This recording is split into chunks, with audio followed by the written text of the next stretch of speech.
ஒரே நிமிஷம். இந்த அக்கா பேசுறத கொஞ்சம் கேளுங்க.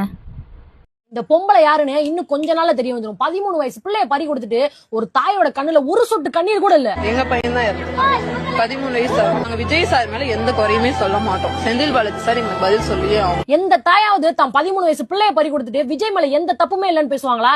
எங்க இருந்து புடிச்சிட்டு வந்தீங்க இந்த பொம்பளைய? இந்த ஜீவன் வந்து யாருன்னு எனக்கு தெரியல. பட் ஆனா இதுக்கு ரெஸ்பான்ஸ் பண்ண கூட எனக்கு பிடிக்கல. But I have to. ஒரு மாநாட்டில நடந்த கலவரத்துல தன்னோட குழந்தைய வந்து ஒருத்தங்க இழந்திருக்காங்க.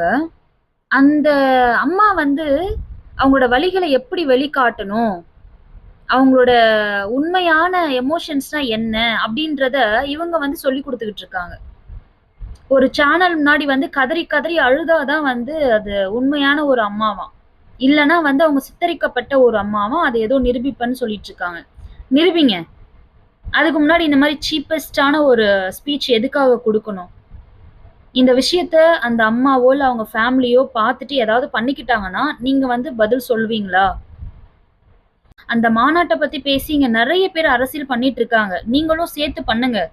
ஆனா ஒரு குழந்தைய இழந்த ஒரு அம்மாவை பத்தியும் அவங்களோட வலிகளை பத்தியும் பேசுறதுக்கு உங்களுக்குலாம் எந்த ஒரு அருகதையுமே கிடையாது.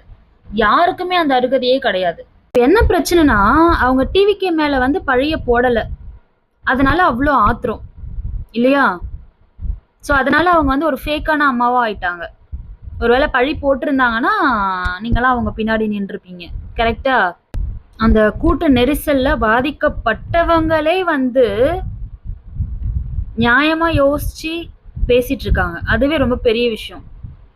ஆனா நடுவுல நீங்களாம் வந்து யாருன்னே தெரியல, உங்களோட கருத்துக்களை வந்து கொட்டுறீங்கன்ற பேர்ல கேவலமா ஏதோ ஒரு விஷயத்த பண்ணிக்கிட்டு இருக்கீங்க.